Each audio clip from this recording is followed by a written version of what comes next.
കഴിഞ്ഞ വർഷം തൃശൂർ പൂരം അലങ്കോലമായതുമായി ബന്ധപ്പെട്ട വിവാദങ്ങൾ ഇപ്പോഴും കെട്ടടങ്ങിയിട്ടില്ല. അതിൻ്റെയെല്ലാം തുടക്കം എന്ന് പറയുന്നത് ഈ തെക്കേ ഗോപുരനടയിൽ നിന്നായിരുന്നു. രാത്രിയാണ് പൂരം നിർത്തിവെച്ചത് എങ്കിൽ പോലും വൈകുന്നേരം തെക്കോട്ടിറക്ക സമയത്ത് ആനയുടെ പട്ടയുമായി വന്ന ആളുകളെ കമ്മീഷണർ അങ്കിത് അശോകൻ അന്ന് തടഞ്ഞത് വലിയ വിവാദമായിരുന്നു. അവിടെ നിന്നാണ് ഏറ്റവും വലിയ പ്രശ്നങ്ങളുടെ തുടക്കം.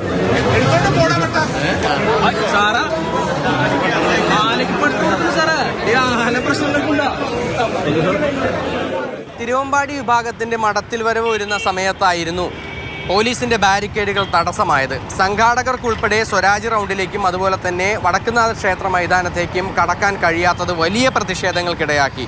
അങ്ങനെയാണ് തിരുവമ്പാടി തങ്ങൾ പൂരം നിർത്തിവെക്കുകയാണ് എന്ന് അറിയിക്കുന്നത്.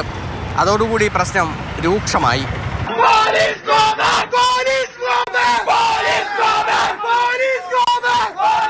പൂരവും വെടിക്കെട്ടും കാണാൻ വന്നവരെയും കമ്മിറ്റിക്കാരെയും എല്ലാം പോലീസ് തടഞ്ഞതോടുകൂടി വലിയ സംഘർഷത്തിലേക്ക് കാര്യങ്ങൾ എത്തി.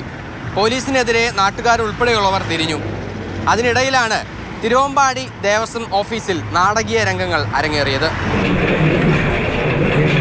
എല്ലാം നല്ല രീതിക്ക് നടത്താൻ കൂടെ നിൽക്കാമെന്ന് അന്ന് ഉറപ്പു നൽകിയിരുന്ന തൃശ്ശൂരിലെ അന്നത്തെ കളക്ടർ VR കൃഷ്ണതേജ ഒന്നിലും ഇടപെട്ടില്ല.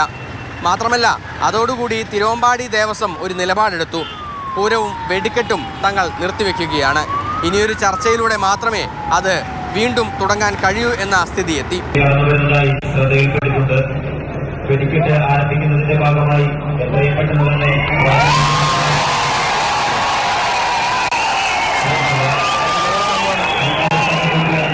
പൂരം നിർത്തിവെച്ച് എല്ലാം പ്രതിസന്ധിയിലായ ഘട്ടത്തിലാണ് ആംബുലൻസിൽ അന്നത്തെ BJP സ്ഥാനാർത്ഥിയായിരുന്ന സുരേഷ് ഗോപി തിരുവമ്പാടി ഓഫീസിലേക്ക് എത്തുന്നത്. തിരുവമ്പാടി ഓഫീസിനകത്തേക്ക് എത്തിയ അദ്ദേഹം തിരുവമ്പാടി ദേവസ്വം ഭാരവാഹികളുമായി ചർച്ച ചെയ്തു. അന്നത്തെ LDF സ്ഥാനാർത്ഥിയായിരുന്ന VS സുനിൽകുമാറും സ്ഥലത്തെത്തിയിരുന്നു. രാഷ്ട്രീയ നേതാക്കൾ ഈ പൂരം വിഷയത്തിൽ ഇടപെട്ട രീതി അത് വലിയ തോതിൽ ചർച്ചയായി. പ്രത്യേകിച്ചും BJPയുടെ ഇടപെടൽ വലിയ വിവാദങ്ങൾക്ക് വഴിവെച്ചു. ആംബുലൻസിലുള്ള സുരേഷ് ഗോപിയുടെ വരവും വലിയ വിവാദമായി.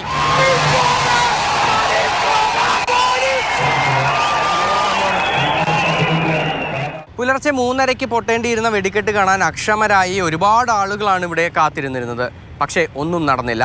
ആ സമയത്ത് മുഴുവൻ ഇവിടെ ചർച്ചകൾ പുരോഗമിക്കുകയായിരുന്നു.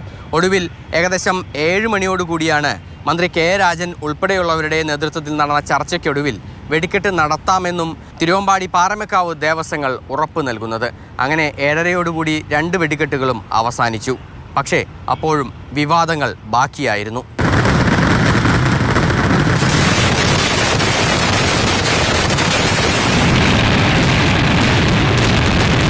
പൂരം കലക്കൽ വിവാദത്തിൽ 3 തലത്തിലുള്ള അന്വേഷണം അന്ന് സർക്കാർ പ്രഖ്യാപിച്ചു.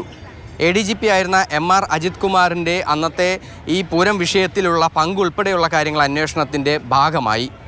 RSSുമായുള്ള അജിത് കുമാറിൻ്റെ ബന്ധം വലിയ വിവാദമായിരുന്നു. അതിനൊന്നും തന്നെ ഇതുവരേക്കും ഉത്തരം ലഭിച്ചിട്ടില്ല. ത്രിതല അന്വേഷണത്തിൽ ഒരു അന്വേഷണം മാത്രമാണ് ഇതുവരേക്കും പൂർത്തിയാക്കിയിട്ടുള്ളൂ. ബാക്കി 2 അന്വേഷണങ്ങൾ എവിടെ എത്തി നിൽക്കുന്നു എന്നതിന് യാതൊരു ഉത്തരവുമില്ല. അടുത്ത പൂരമായി. ഇനി എന്ന് ഇതിനെല്ലാം ഉത്തരം ലഭിക്കുമെന്ന ചോദ്യമാണ് ഇവിടെ ബാക്കിയാകുന്നത്. സുജി പട്ടാമിക്കൊപ്പം MS ലിഷോയ്, മാതൃഭൂമി ന്യൂസ്, തൃശ്ശൂർ.